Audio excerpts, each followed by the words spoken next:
Muy bien, un poquito de contexto, hermanos, del capítulo 6. ¿Se recuerdan el capítulo 6? Jesús llegó a Nazaret, vino a juntar su familia. ¿Se recuerdan? Cuando estudiamos el verso 1, dice que salió Jesús de ahí donde estaba y le seguían sus discípulos. Y llegado el día de reposo comenzó a enseñar en la sinagoga, y muchos oyéndole se admiraban y decían: ¿de dónde tiene estas cosas? ¿Y de dónde tiene y qué sabiduría es esta que le es dada, y estos milagros y por sus manos son hechos? ¿No es este el carpintero, hijo de María, hermano de Jacobo, de José y de Judas y de Simón? ¿No están aquí también con nosotros sus hermanas? Y se escandalizaban de él. ¿Qué aprendimos ahí? Que cuando Jesús vino a su tierra, los mismos parientes más cercanos, los mismos familiares, hermanos, no tenían fe, no creían en él, porque lo miraban como alguien muy, muy simple, con muy baja reputación. Empezando, dijeron que era hijo de María, que era un carpintero, que era un pobre y todo eso, ¿verdad?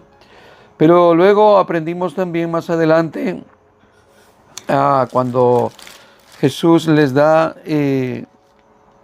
cuando Jesús manda a los 12 también a predicar, que les nombra, primero les nombra discípulos, y ya luego más adelante les llama apóstoles en el verso 30, porque ya están trabajando, ya están funcionando, haciendo milagros, haciendo sanidades, predicando, ya están trabajando.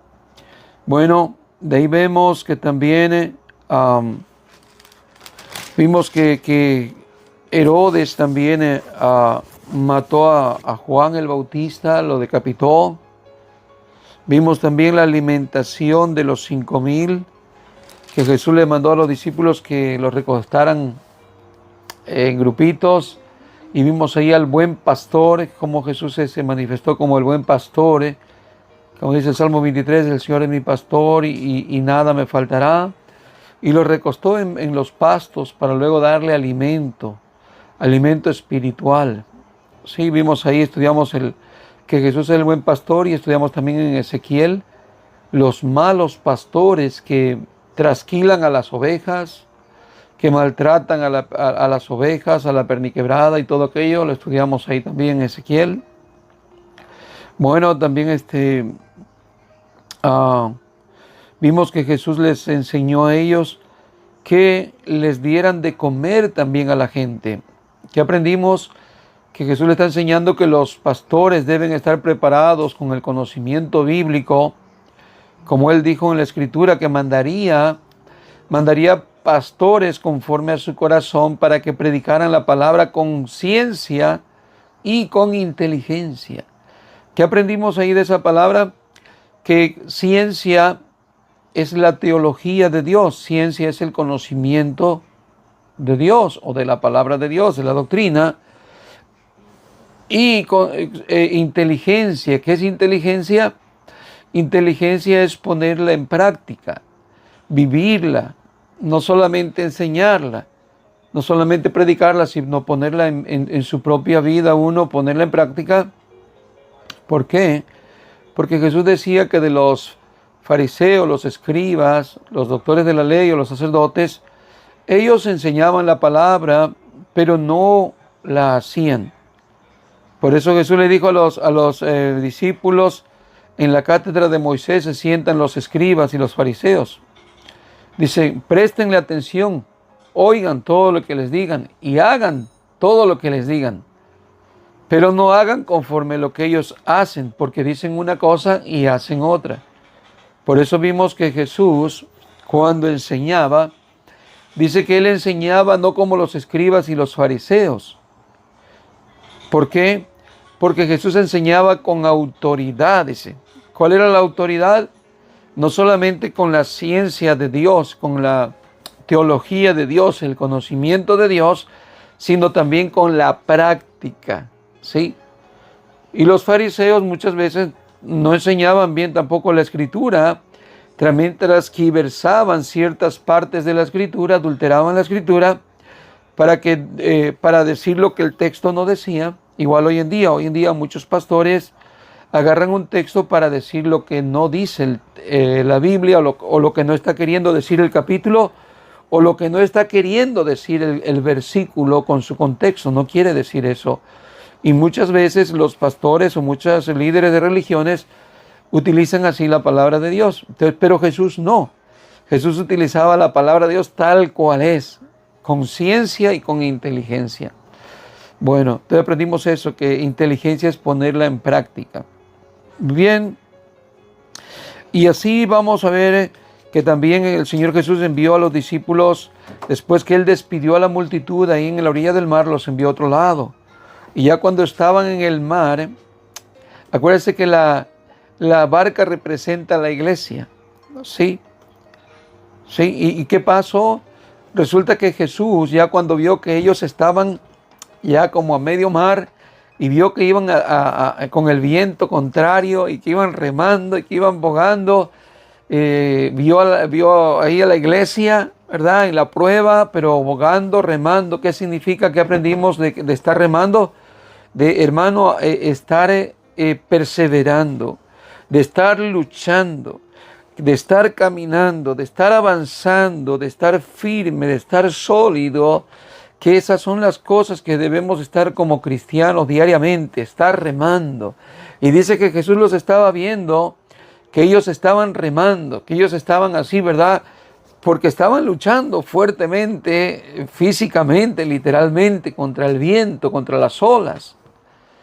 Entonces nosotros igual, cuando estamos luchando contra todo lo que se presenta contra la iglesia, ¿sí? Hablamos un poquito de eso, de hoy las ideologías de género, los matrimonios de la mismo sexo, el aborto y muchas cosas que se mueven en este mundo que están en contra de la iglesia. Esos son los vientos contrarios, las doctrinas falsas, las ideologías en las iglesias, que la mujer puede ser pastora. Esas cosas son antibíblicas y la iglesia está remando contra todo eso. Iglesias que predican la prosperidad. Bueno, la iglesia está remando en contra de todo eso, ¿verdad? Y ahí aprendimos que Dios nos está mirando. Dios nos está viendo cómo estamos luchando, cómo estamos, hermanos, teniendo celo por la palabra del Señor y luchando contra todo aquello. Muy bien. Vimos que el Señor, cuando los vio que ya estaban ahí, Él se fue sobre la mar para manifestarse a ellos, que Él es el Todopoderoso, que nosotros debemos confiar en Él, porque aunque estén las tempestades, aunque la iglesia esté luchando contra todo aquello que se levanta, Dios tiene todo en control. Dice que Él reprendió la tempestad, reprendió la mar, reprendió el viento. ¿Y qué vemos ahí? Que los discípulos después, bueno, se quedaron maravillados. En el versículo 51 dice, y subió a ellos a la barca y se calmó el viento. Y ellos se asombraron en gran manera y se maravillaban. Muy bien. Ahora, había pasado algo en ellos, dice, porque aún no habían entendido lo de los panes, por cuanto estaban endurecidos sus corazones. ¿Qué vemos ahí? Que Jesús está mostrando que Él es el proveedor.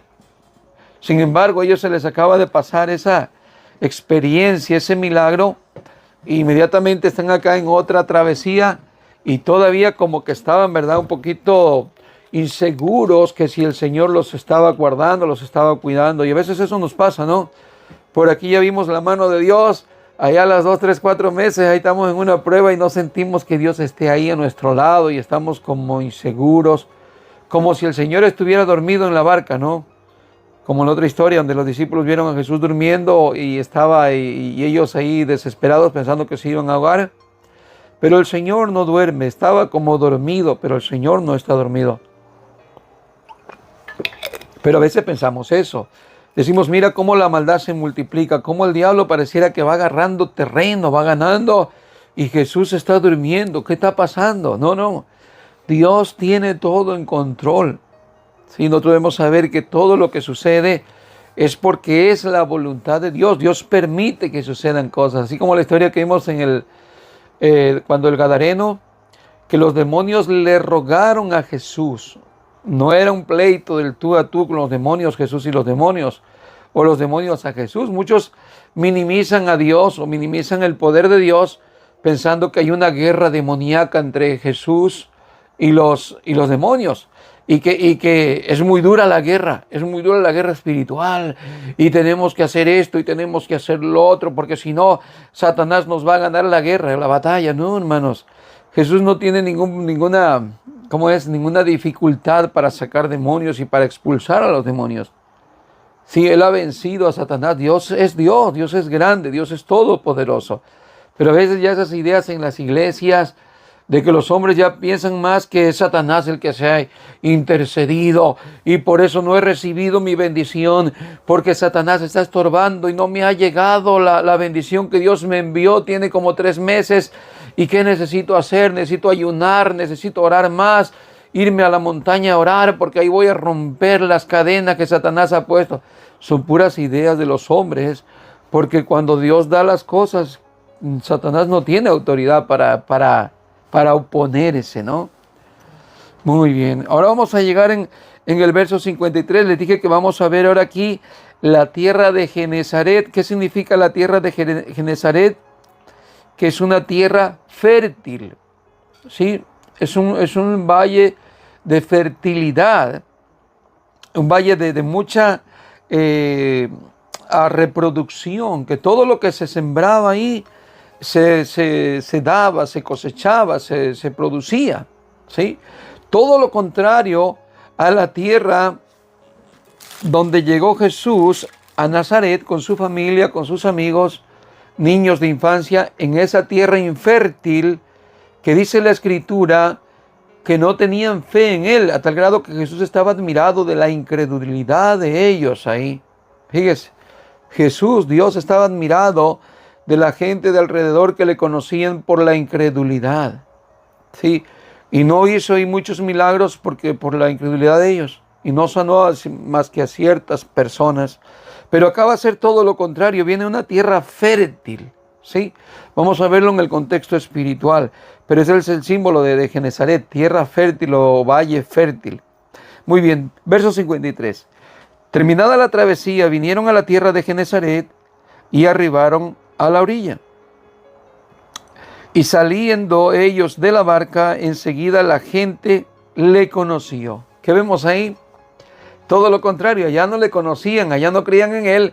Pero ¿qué dice la Biblia? Que el Señor conoce a sus ovejas y las ovejas también le conocen a Él. Mire, aquí inmediatamente esta tierra fértil, estos corazones dispuestos, abiertos para oírlo, para oír la palabra de Dios, la palabra de Jesús. ¿Qué es lo que sucedió? Dice que inmediatamente que ellos salieron de la barca, enseguida la gente le conoció que era Él. A diferencia que en el otro lado le desconocían. ¿Quién es este? ¿De quién es esa sabiduría que Él trae? ¿Quién se la enseñó? ¿Fue la escuela de Gilel o la de Gamaliel? No, aquí es muy diferente. Mire lo que es la fertilidad. Cuando hay un corazón abierto, solamente oye la palabra y enseguida sabe que es la palabra del Señor, que es la voz de Dios hablándole a su vida. Verso 55. Y recorriendo toda la tierra de alrededor, comenzaron a traer de todas partes enfermos en lechos, a donde oían que estaba. Y donde quiera que entraba, en aldeas, ciudades o campos, ponían en las calles a los que estaban enfermos y le rogaban que les dejase tocar siquiera el borde del manto o de su manto, y todos los que le tocaban quedaban sanos. ¿Qué vemos aquí? Mire, aquí le rogaban a Jesús, traían las multitudes, imagínense la cantidad de gente que le traían en camillas, no había sillas de ruedas sino que al tiempo, pero las camillas, otros cargándolos, otros de diferente manera, yo qué sé, en carreta, lo que sea, pero traían multitud de gente hacia Jesús. ¿Qué significa eso? Gente de fe, gente que creían en Él. Pero miren la actitud, le rogaban a Jesús. Qué lindo es cuando alguien tiene un corazón abierto, con fe, necesitado de Dios. hasta ruega porque Jesús le hable, oír la palabra del Señor. Tiene el anhelo. Mientras que de allá de la región de los Gadarenos le corrieron, le dijeron que se fuera de sus contornos, esos corazones duros, solamente fue a liberar al Gadareno y a nadie más. Pero acá vemos que la gente le estaba rogando que por favor los tocase, que por favor les permitiera por lo menos tocar el borde de su manto, como hizo aquella mujer, ¿no? La de flujo de sangre, ¿sí? Que tocó la autoridad, tocó ese manto de autoridad que representa, ¿no? El manto que vemos ahí, gente llena de fe, incontables milagros, incontables maravillas. ¿Por qué? Porque es tierra fértil, tierra que produce. Qué lindo, hermanos, cuando se mira esto, que hay hermanos que tienen hambre de Dios, que tienen sed de verla. Ahora sí que la obra de Dios en su vida, están interesados, están detrás de Jesús, le conocen a Jesús. Muy bien, dice entonces que todos los que le tocaban quedaban sanos. ¿Qué nos muestra eso? Fe, fe. ¿Sí? Igualmente en lo espiritual, hermanos, cuando alguien se acerca a Jesús, su vida es transformada. Porque no viene como religiosamente, no viene como aquellos que vienen por los pececitos y por los panes. No, aquí viene, Jesús está hablando de gente de fe que cuando oye la palabra de Dios da fruto. ¿Sí? Es una semilla que va a fructificar, que va a dar al 30, 60 y al 100 por uno.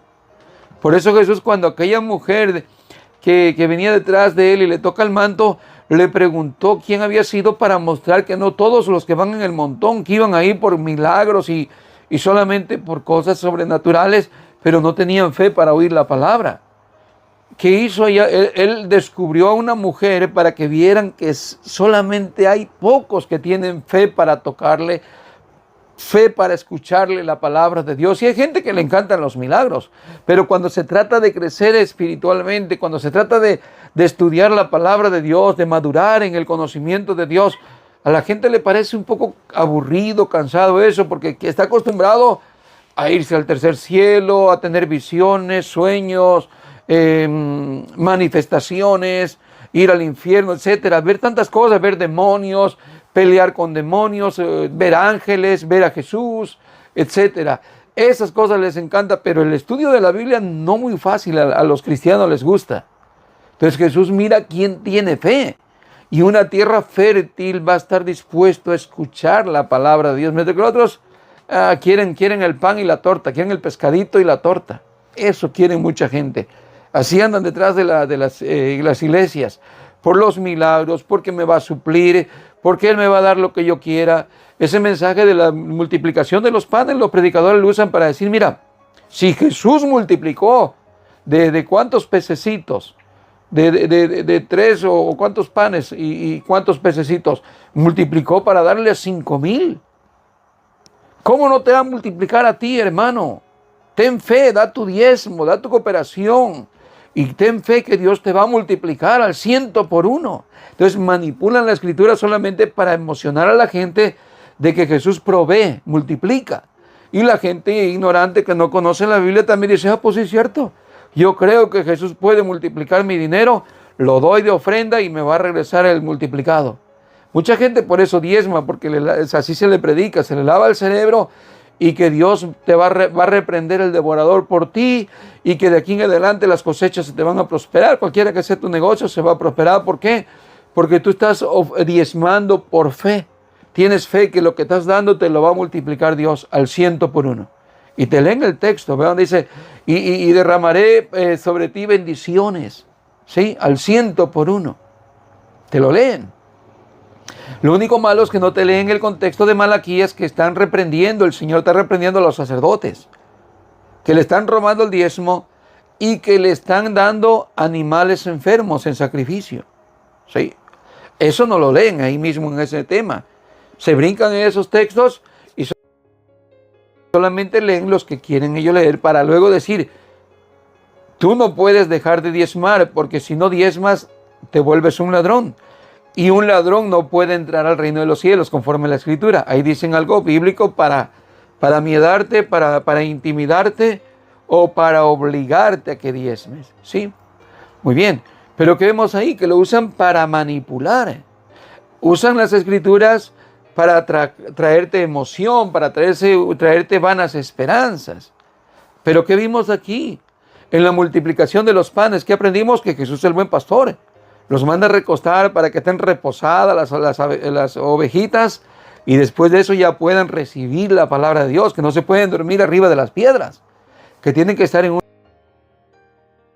lugar apacible, cómodas, ¿cierto? Aprendimos que Jesús está diciendo que los ministros son los que tienen que alimentar a las ovejas, mientras que los ministros hoy se preocupan poco por alimentar a la oveja, lo que le preocupa es llenarse ellos, engordarse ellos, como aprendimos ahí del pastor, de los pastores malos de Ezequiel, que dijo que se pastorean a sí mismos. A ellos mismos están procurando engordarse. ¿Sí? Muy bien. Entonces, ¿qué vemos aquí? Que hoy hemos aprendido que no tiene nada que ver con un mensaje de multiplicarte. Nada. Está hablando de que hay que alimentar las ovejas, que Jesús es el buen pastor y que hay que ver que esto tiene un sentido espiritual. Que Jesús miró las ovejas que estaban como ovejas sin pastor, quiere decir, van a las iglesias, pero no son alimentadas. Le hablan cualquier cosa, pero no vienen alimentadas. Y tenía temor de que se fueran hacia su destino y se fueran a desmayar. ¿Qué quiere decir? Que van a la iglesia y vienen y vuelven vacías otra vuelta, porque el pastor no le da una sana enseñanza. Le da cualquier cosa. Los hace brincar, rodar, vomitar, pero no vienen con una alimentación espiritual y esa gente se está muriendo espiritualmente o están muertos espiritualmente. Muy bien, capítulo 7, ahora vamos a leer el verso 1, dice ahí el tema, lo que contamina al hombre. Se juntaron a Jesús los fariseos y algunos de los escribas, que habían venido de Jerusalén. ¿Desde dónde habían venido? Mire, lo que es por venir a acusar a Jesús, desde lejos vinieron hacia esta región donde Jesús está en Genezaret. Caminaron lejos, los cuales, viendo a algunos de los discípulos de Jesús comer pan con manos inmundas, esto es, no lavadas, los condenaban. Miren lo que es el legalismo. Cuando estás dentro de una secta, una religión donde hay legalismo, si tú no practicas lo que en esa secta o ese legalismo tiene ahí de práctica, te condenan. ¿Qué? Porque traes el pelo corto, ¿qué? Porque traes un arete, ¿qué? ¿Por qué te pusiste una falda corta? ¿Por qué traes un pantalón? Y todas esas cosas en las iglesias, o más bien sectas, enseguida sale a relucir el legalismo y la condenación. Te condenan, te miran, te echan un ojo juzgador, un ojo condenatorio. ¿Sí? ¿Qué? ¿Por qué no traes corbata? ¿Por qué te cortaste el bigote? ¿O por qué no te dejaste el bigote? ¿Por qué no traes una camisa blanca? ¿Por qué no traes zapato? ¿Por qué no traes saco? Todas esas iglesias o sectas tienen sus normas y cuando tú no cumples sus normas, enseguida lo que hacen es acusarte. Bueno, algo así es lo que pasaba aquí en este momento con los fariseos. Dice que condenaban a los discípulos. ¿Por qué? Porque no se habían lavado las manos antes de comer y para ellos eso era algo inmundo. ¿Sí? Inmundo como queriendo decir pecado, algo pecaminoso. Cuando en la antigüedad, por ejemplo, si había una ley que fue dada que se deberían de lavar las manos, era por la higiene. Fue dada por la higiene, nada tenía que ver con la limpieza del alma o algo espiritual o algo que tenga que ver con la iglesia, con los ritos dentro de la iglesia. Nada tenía que ver, pero ellos lo impusieron de esta manera. ¿Sí? Verso 3 dice, porque los fariseos y todos los judíos, aferrándose a la tradición de ¿quién? No de la ley, sino de los ancianos. Fíjese, no lo que decía la ley, sino que se aferraban a lo que ellos mismos impusieron. Dice, aferrándose a la tradición de los ancianos, si muchas veces no se lavan las manos, no comen. Que simbolizaba para ellos que entre más se lavaban las manos, más puros eran, más limpios se consideraban. Por ejemplo, si venían del camino y de pura casualidad se habían topado con algún A ver, una persona que no fuera tan limpia, un samaritano. No podían tener tacto con los samaritanos, pero si de casualidad se topaban por el camino, inmediatamente lo que llegaban era a lavarse las manos o a bañarse. Muchas veces, ¿por qué? Porque ellos miraban a los demás como gente impura. Entonces, para ellos, el lavarse las manos a cada ratito era un símbolo de que estaban muy limpios, muy santos. Sí, lo tenía como una parte, como si fuera algo religioso. Muy bien. Verso 4. Y volviendo de la plaza, si no se lavan, no comen. Y otras muchas cosas hay que tomaron para guardar, como los lavamientos de los vasos de beber y de los jarros, y de los utensilios de metal y de los lechos. Muy bien. Le preguntaron pues los fariseos y los escribas: ¿por qué tus discípulos no andan conforme a la tradición de los ancianos, sino que comen pan con manos inmundas? Respondiendo él, les dijo: hipócritas, bien profetizó de vosotros Isaías, como está escrito: este pueblo de labios me honra, mas su corazón está lejos de mí. ¿Qué es lo que hacían esta gente? Ellos, lo que hacían esta gente era imponer cargas con todas este tipo de tradiciones y de costumbres que no eran de parte de Dios. Revuelta, volver. Si había leyes que antes le ordenaba para lavarse las manos, eran leyes culinarias, leyes de higiene, no eran leyes de santidad, no eran leyes de purificación, pero ellos la convirtieron de esa manera y muchas más. ¿Qué hacen? Es imponer carga a los hombres. Hoy lo mismo hacen las religiones. Carga tras carga, una tras otra, desde diezmar, ofrendar, orar, ayunar, pero en un sentido religioso. En una forma donde la gente lo que tiene es carga. Te toca a ti esta semana, el otro, el otro, y te cargan toda la semana. Aquí, allá y allá. Yo no estoy diciendo que no debe de haber actividades dentro de la obra, pero no exactamente la forma como las iglesias los imponen. Te lo imponen como carga. Ya llegas a la iglesia y el pastor hasta cierra la iglesia, la puerta de enfrente, y dice: nadie sale por enfrente. Todos van a salir por la parte de atrás donde está la cocina, porque todos tienen que comprar la comida que hoy hay. Eso es carga. ¿Sí? Te obligan a comprar comida. Cuando tú no sabes si tú no traes dinero, o si simplemente tú no quieres quedarte a comer. No, dice: llévalo. Y si no tengo dinero, ahí te anoto en el papel y luego pagas. Cargas. Entonces los judíos, por medio de sus tradiciones, eso hacían. Cargaban a la gente. Los tenían cargados de cosas pesadas. Cuando Cristo lo que nos enseña que en una relación con Él, al hombre le da descanso. Con Cristo la relación con Él no es una vida cansada. Por eso Él dijo en Mateo 11:28: venid a mí los que estéis cansados y cargados, que yo os haré descansar. Y llevad mi yugo y aprended de mí, que soy manso y humilde de corazón, y hallaré reposo para vuestras almas. Vea tantito en Lucas 11, el verso 46 conmigo. Lucas capítulo 11, verso 46. Le dice aquí: y él dijo: hay de vosotros también intérpretes de la ley, porque cargáis a los hombres con cargas que no pueden llevar. Mire la carga que se le pone a la gente. Son cargas que no se deben de llevar y no pueden llevar. Dice: pero vosotros ni aun con un dedo las tocáis. Fíjese lo que hacían. Es muy bonito, hermanos, poner carga a otro y poner a otro a trabajar, pero qué bonito es nomás estar sentadito y que otros lo hagan, ¿no? ¿Sí?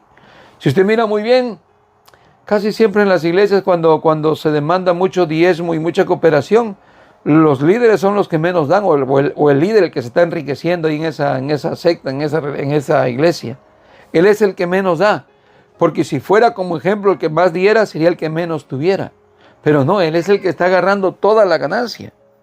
Pero sí le impone carga pesada a la gente, que un pacto de $1,000, que que un esto de, y que pro templo y quién sabe qué, y que misiones, y les arranca toda la feria a la gente a través de muchas cooperaciones. Pero él no se anota para dar, entonces le impone carga a la gente, pero él no las quiere tocar ni llevar, así como en aquel tiempo. Muy bien, seguimos adelante en Marcos, volvamos a Marcos capítulo 7 nuevamente y el verso 7. Pues en vano me honran enseñando como doctrinas mandamientos de hombres. ¿Qué enseñaban? Mandamientos de hombres. Sí. Hoy en día lo mismo. Mandamientos de hombres. Que tienes que usar vestido en vez de pantalón. Mandamientos de hombres. Que tienes que hablar en lengua. Mandamientos de hombres. Que tienes que bautizarte de tal fórmula. Mandamientos de hombres. ¿Sí? Hoy igual. Muchos mandamientos de hombres. Y en todas las religiones se miran ese tipo de doctrinas que son doctrinas de hombres. Mandamientos de hombres. Verso 8. Porque dejando el mandamiento de Dios, os aferráis a la tradición de los hombres, los lavamientos de los jarros y de los vasos de beber, y hacéis otras muchas cosas semejantes. Mira, ni siquiera las menciona, pero había un montón de cosas que practicaban. Verso 9. Les decía también, bien invalidáis el mandamiento de Dios para guardar la tradición. Y ese es el punto. Cuando hoy en día lo que se hace es obedecer mandamientos de hombres, ¿qué creen? ¿Dónde está la ley de Dios? ¿Dónde la han puesto? La han puesto por debajo. La han hecho a un lado. No la respetan, no la obedecen, no la ponen en prioridad. La ponen allá a un lado para poner costumbres de hombres, tradiciones de hombres dentro de las iglesias. Y ya la ley de Dios está por un lado. Así hacían en aquel tiempo. Mire cómo quebrantaban la ley de Dios, cómo intercambiaban el pensamiento de la ley por sus pensamientos. Cómo leían, cómo al contexto o la palabra que enseñaban, no lo enseñaban con un contexto sano. Mire lo que hacían. Verso 10. Porque Moisés dijo, honra a tu padre y a tu madre, y el que maldiga al padre o a la madre, muera irremisiblemente. El que maldiga quiere decir que no se hacía responsable de sus padres cuando ya estaban a cierta edad, adultos, y que ya iban a necesitar depender de sus hijos para que les ayudaran a proveerles sus necesidades, ¿verdad? No cree que le iba a estar gritando, te maldigo. Tiene que ver con la responsabilidad de los hijos hacia los padres ya en su vejez. Entonces, ¿qué hacía? Según la ley de Dios, el hijo tenía la responsabilidad. Y si no lo hacía, la ley capital era que podían matarlo a pedradas. Sí, esa era la ley. Pero ¿qué hicieron? El verso 11 dice, pero vosotros decís, basta que diga un hombre al padre o a la madre, es corbán, que quiere decir mi ofrenda a Dios, todo aquello con que pudiera ayudarte. Y no le dejáis hacer más por su padre o por su madre, y validando la palabra de Dios con vuestra tradición que habéis transmitido, y muchas cosas hacéis semejantes a estas. Mire cuánta cosa quebrantaban allá en la doctrina desde aquel tiempo. Hoy no es novedad, hermanos. Desde aquel tiempo ya la quebrantaban la palabra de Dios, dándole un mal contexto a la escritura, a la ley de Dios, a la palabra de Dios. ¿Ve? Hoy en día vamos a suponer, mire, algo parecido, algo similar. ¿Qué hacían en aquel día? Ok, vamos a suponer que no era dinero. Vamos a suponer que era alimentos, era parte de la cosecha, era parte del ganado, etcétera, que era comida. Pero vamos a decir que era un borreguito.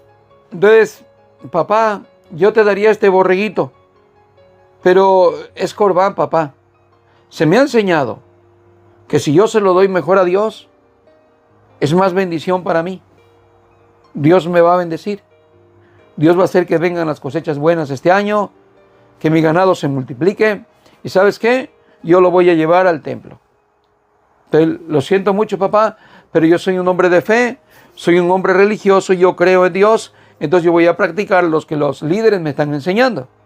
¿Hoy qué es? Hoy trae tu diezmo.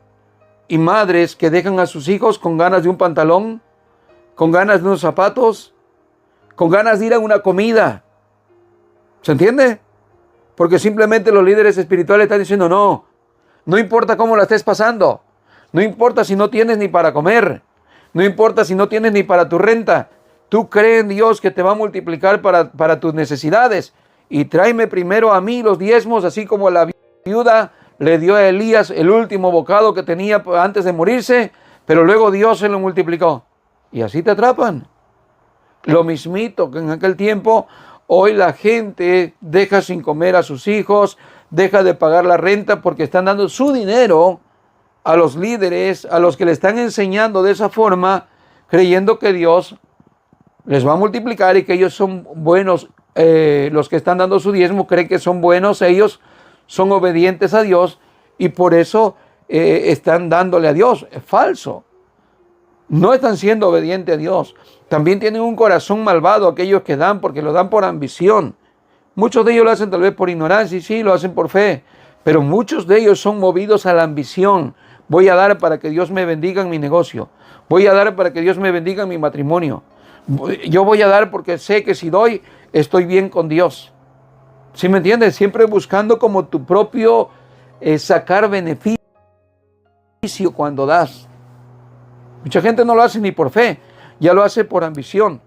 Desde el predicador es un ambicioso y eso le enseña a los oyentes. Este año va a ser tu tiempo de cosecha y prueba a Dios. Dale y vas a ver que Él te va a dar. Entonces la gente a veces se despoja de todo. Hay quienes dan la casa, dan el carro, entregan la llave y con ese interés porque Dios le va a multiplicar. ¿Sí? Y ¿qué vemos ahí? Adulterando la Escritura, adulterando la palabra del Señor.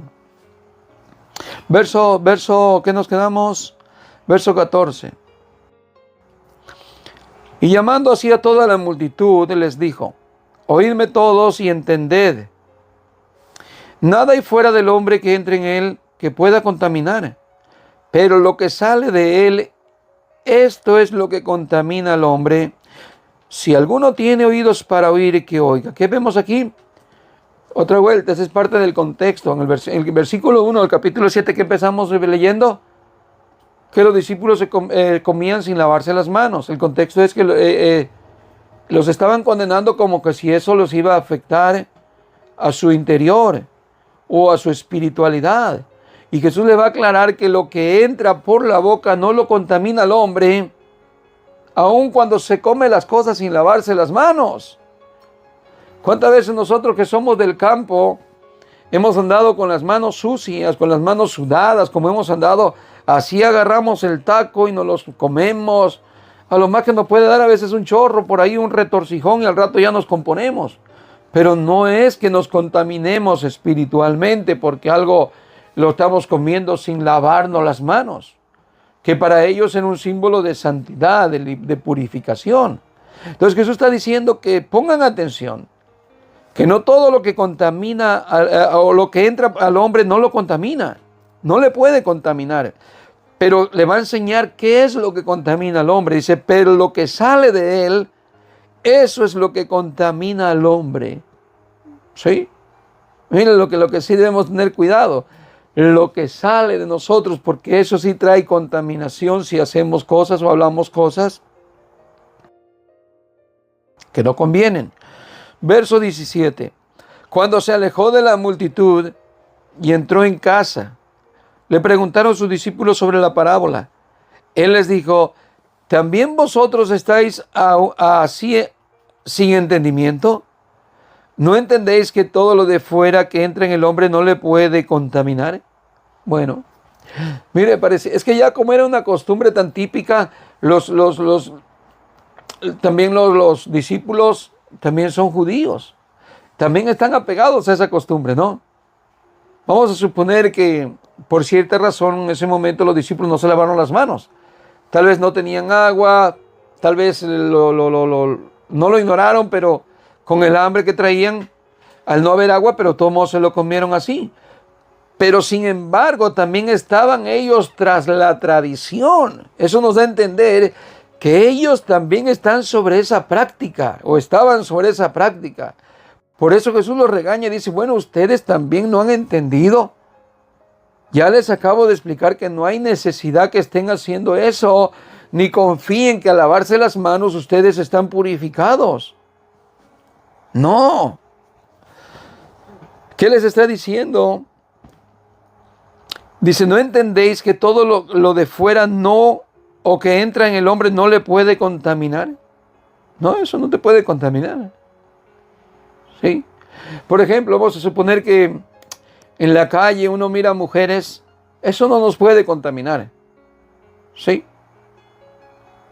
Que pueda haber cervezas ahí en alguna cantina o en una tienda, en cualquier lugar donde se vendan cosas así, uno entra ahí, va a comprar un agua, va a comprar las cosas que uno quiera comprar, eso no te contamina. No estoy diciendo que te las tomes, ¿ok? No estoy diciendo que mires a la mujer para codiciarla. Estoy diciendo que están ahí, pero no están entrando en ti. Pero lo que sale de uno, eso sí contamina. No estoy diciendo que tome cerveza y que eso no le va a contaminar. Lógico que no es sano, no es sano hacerlo. ¿Sí? Pero Jesús está diciendo que lo que entra no es en realidad lo que contamina, ¿sí? Sino lo que sale del hombre. Verso 19. Porque no entra en su corazón, sino en el vientre y sale a la letrina, ¿no? Eso es algo que entra y sale, es algo que pasa por el estómago, ¿no? Muy bien, verso... y dice, ¿y qué más dice? Esto decía siendo limpios todos los alimentos. Claro, eso decía haciéndolos limpios quiere decir que tampoco te los tienes que estar comiendo así sucios. Está diciendo que no te va a enfermar y no te va a contaminar haciéndolos limpios, lavándolos, cocinándolos, etc. Por ejemplo, hasta a los judíos estaban también hablando de que todo lo que entraba incluía que no podías comer animales, ciertos animales como el puerco, ¿no? El puerco es algo inmundo para ellos. Y Jesús está diciendo que haciéndolos limpios no te contamina. ¿Sí? Claro que podemos comer el puerco si queremos. Y no es pecado comerlo. Claro, si por ahí te va a dar de repente un torzón o un poco de colesterol, te lo va a subir porque seguro te puede hacer mal la carne de puerco también. Pero no es porque por ley tengamos que no comer el puerco. Depende de cada quien, no es porque sea una obligación, ni tampoco es porque la religión prohíba no comer puerco, no, de ninguna manera. ¿Sí? Bueno, verso 20. Pero decía, lo que del hombre sale, eso contamina al hombre, porque de dentro del corazón de los hombres salen los malos pensamientos, los adulterios, las fornicaciones, los homicidios, los hurtos, las avaricias, las maldades, el engaño, la lascivia, la envidia, la maledicencia, la soberbia, la insensatez. Todas las maldades de dentro salen y contaminan al hombre. ¿Qué fue todo lo que habló? Robar, la ambición al dinero o a las cosas, que es avaricia, las maldades. Sí, eso no entra con la comida. El engaño, las mentiras, la lascivia, esa forma, como el...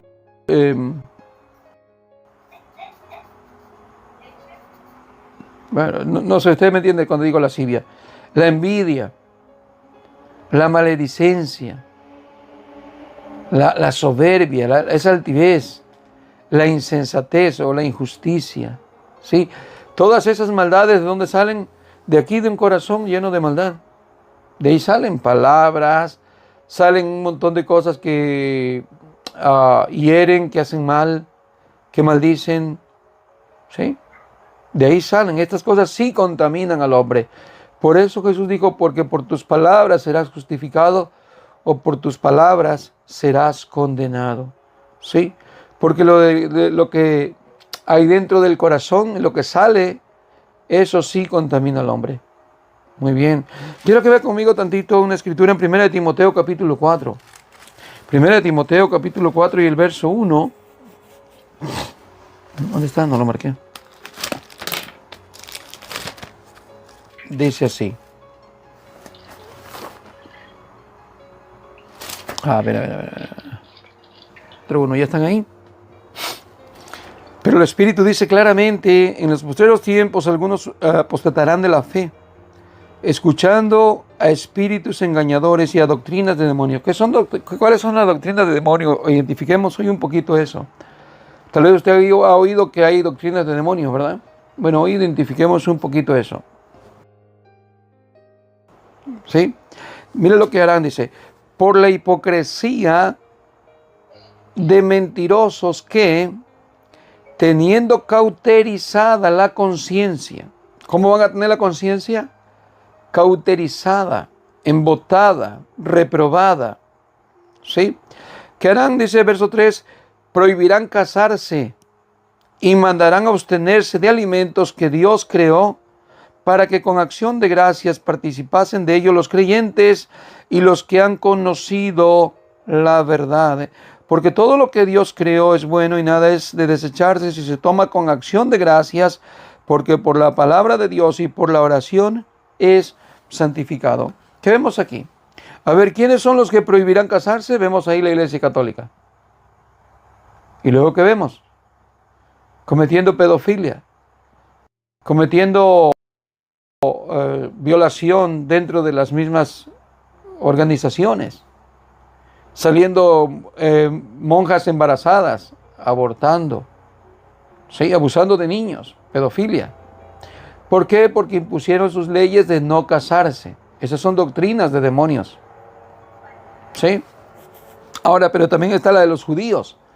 La de los judíos que también, por ejemplo, usted le puede preguntar a un judío ahorita si es lícito comer carne de puerco. Así no se debe comer puerco y otros animales que ellos no comen.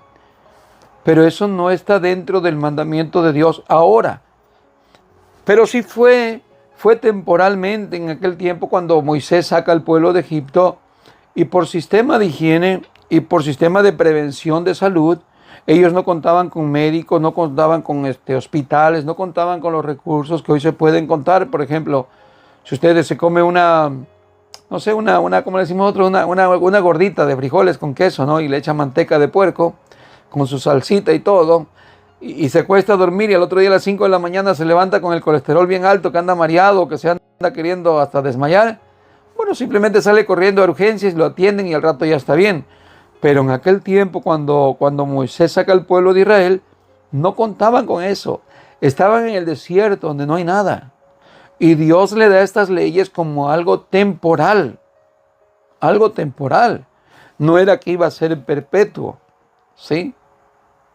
Pero ya venido el tiempo que ya cesó, ya no tenía por qué seguirla al pie de la letra, ¿no? Sí, pero bueno, hay cosas que ellos lo siguen practicando porque igual se quedaron en esa práctica.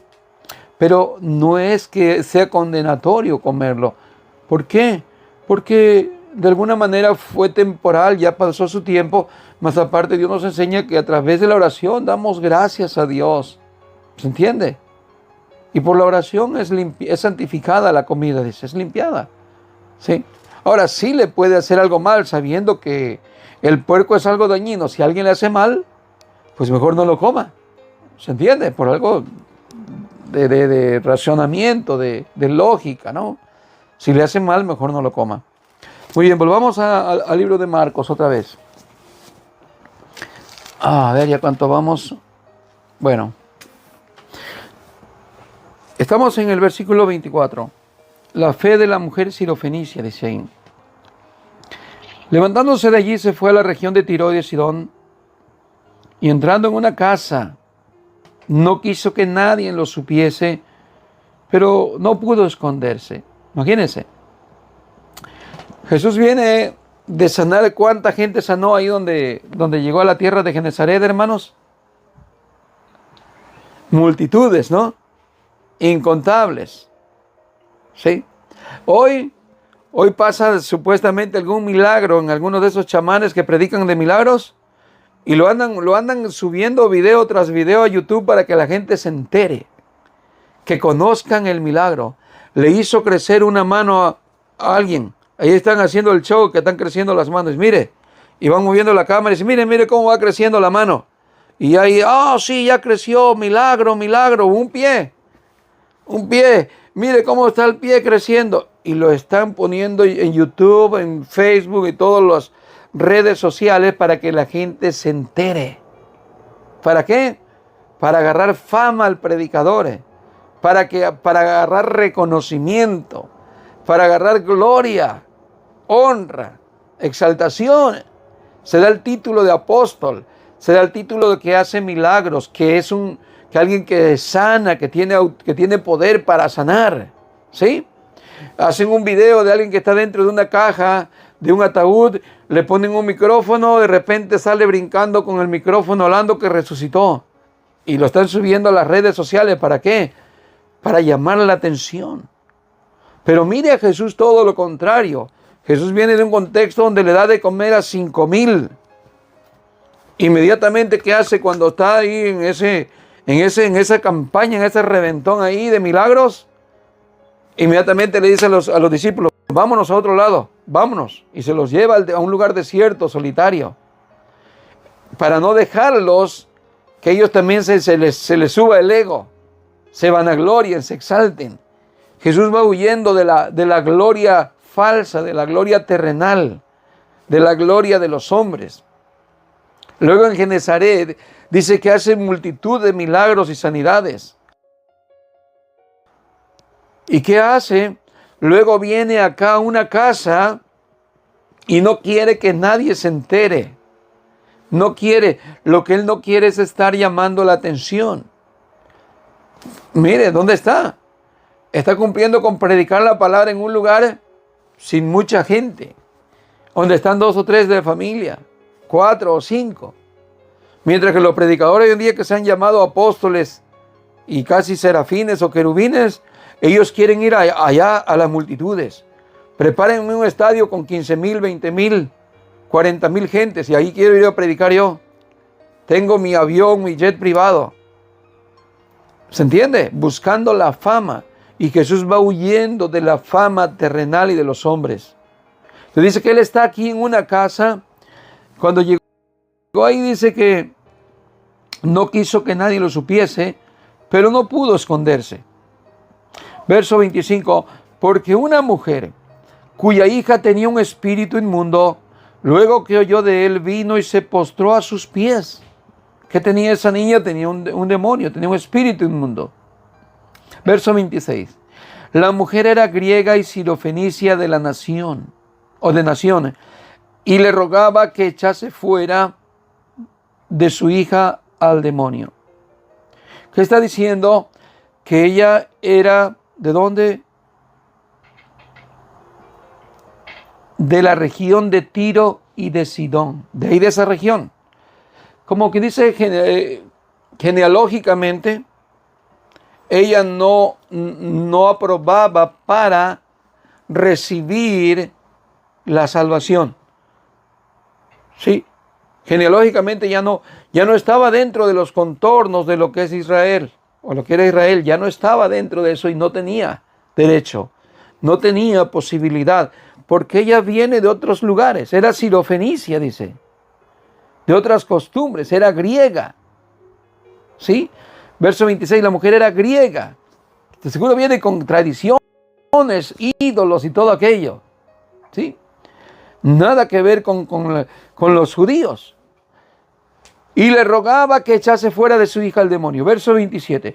Pero Jesús le dijo, deja primero que se sacien los hijos, porque no está bien tomar el pan de los hijos y echarlo a los perrillos. Bueno, Jesús en ese momento no está tratando de decirle una ofensa, ¿verdad? Como un tipo judío que menospreciaba a un samaritano, otro, un gentil, y le decía perro. Él está haciendo una gráfica literal, diciendo, mira, los perrillos, los perros no eran tratados como en aquel tiempo. En aquel tiempo, o nomás retroceda un poco usted, o vaya a un pueblo allá, no sé, en mi país, vaya usted a México, y ve allá en los ranchos, ve ahí donde uno viene, los perros regularmente están allá afuera, como ahorita están durmiendo allá afuera, en lo oscuro, allá por allá están cuidando, velando la casa, y de día y de noche están por allá. le avienta uno los huesos, le avienta uno las tortillas allá por ahí revolcadas con tierra, se las comen. Pero hoy en día la cultura es diferente. La cultura es, por ejemplo, los animalitos hoy los traen en carros, yo los he visto, los perros ahí bien peinados, las perras hasta con trenzas y todo el pelo pintado, bien arreglado, y con carros del año que tú dices, no hombre, aquí los perros tienen mejor vida que un ser humano. Uno puede mirar personas ahí en Los Ángeles tiradas en las calles, pero en las trocas del año, carros del año, pasan los perros bien peinados, bien con las uñas bien arregladas, bien perfumados, bien bañados, pero en aquel tiempo no era así. O sea, en aquel tiempo está diciendo que los perros están recogiendo de debajo de la mesa, por ahí pedazos que andan cayendo. ¿Sí? Entonces Jesús le está diciendo que ella no le pertenecía el derecho todavía de la salvación, porque Jesús vino a los suyos primeramente, como dice la Escritura. A los suyos vino. ¿Sí? Lamentablemente los suyos andaban en una fiesta, andaban en su mundo, andaban en el rock and roll y no se dieron cuenta que el Mesías estaba ahí, pero Jesús vino primeramente a los suyos, pero los suyos no le recibieron. ¿Qué vamos a mirar aquí?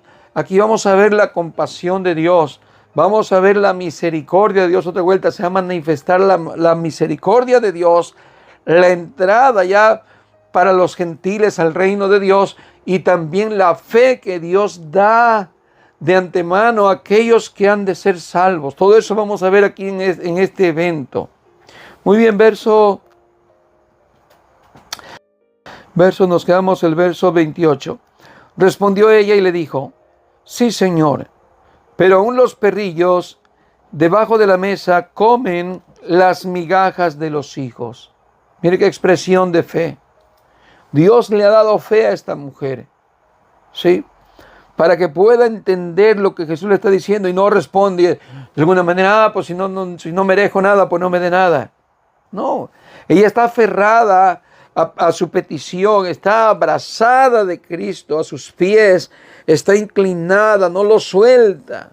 Sí, está a sus pies, dice la Escritura en el verso 25, que ella dice, luego que lo oyó vino y se postró a sus pies, está así de amarrada de él. Está mostrando tanto su necesidad, no desfallece en seguir insistiendo, no lo suelta, pero también muestra su fe. Y que cuando uno viene a Jesús y uno quiere recibir de Dios, pero dice 2 o 3 palabras y ya dice, bueno, Señor, pues si quieres, y si no, pues cuando tengas tiempo, porque tal vez estás ocupado. Es una oración que falta fe y falta insistencia. ¿Se entiende? Pero esta mujer no, esta mujer está segura en su fe de que lo que está pidiendo lo va a recibir, porque Dios le ha dado fe a esta mujer. Sí, verso 29, entonces le dijo, por esta palabra ve, el demonio ha salido de tu hija. Mire cuánto batalló Jesús para sacar el demonio. Nada. Simplemente le dijo, por esta palabra, ve, el demonio ha salido de tu hija. Ya está libre. Ahí para aquellos que dicen, no, para sacar un demonio es muy duro. Mire, Jesús inmediatamente lo saca. Claro, estamos viendo aquí esta partición literalmente. Pero hoy en día muchos piensan que, gritarle al demonio, le gritan casi que se le sale la garganta cuando le están gritando al demonio, o usan un micrófono, o le dicen, manifiéstate demonio, ¿quién eres? Y dime tu nombre. ¿Cuántos son? Porque luego quieren saber si son muchos. Y te ordeno que te vayas hasta el fin del no sé dónde, y lo sepultan y lo vuelven a echar, y bueno, en fin. Pero creen que de esa manera, invocando el nombre de Jesús así, creen que así se va a ir el demonio hoy en día, cuando no es así.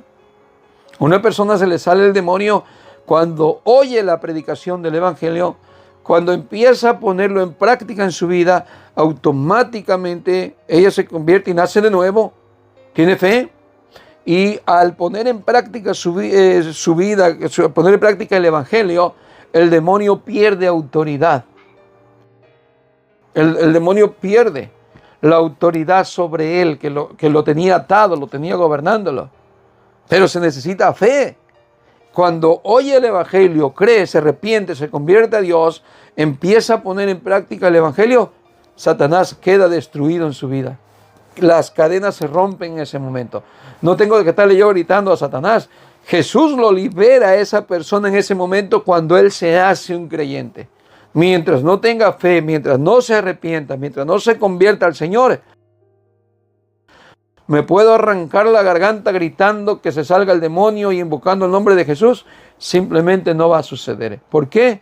Porque no es así como se libera. Jesús lo hizo de una manera literal, pero nos lo deja en un símbolo para que lo hagamos espiritual, como cuando se le predica el evangelio al que está perdido. Muy bien. Nos quedamos en el verso, ¿cuál? 30, ¿verdad? Y cuando llegó ella a su casa, halló que el demonio había salido y a su hija acostada en la cama. ¿Qué vemos ahí? Esa paz, esa sanidad, esa libertad, esa alegría tan maravillosa que ahora viene ella y encuentra a su hija totalmente libre, sana y salva. ¿Qué aprendimos aquí de esta historia? No solamente que Jesús huía de la vanagloria de este mundo y de la fama de este mundo, fama falsa, sino que vemos cómo Dios tiene tanta misericordia de nosotros, principalmente los gentiles.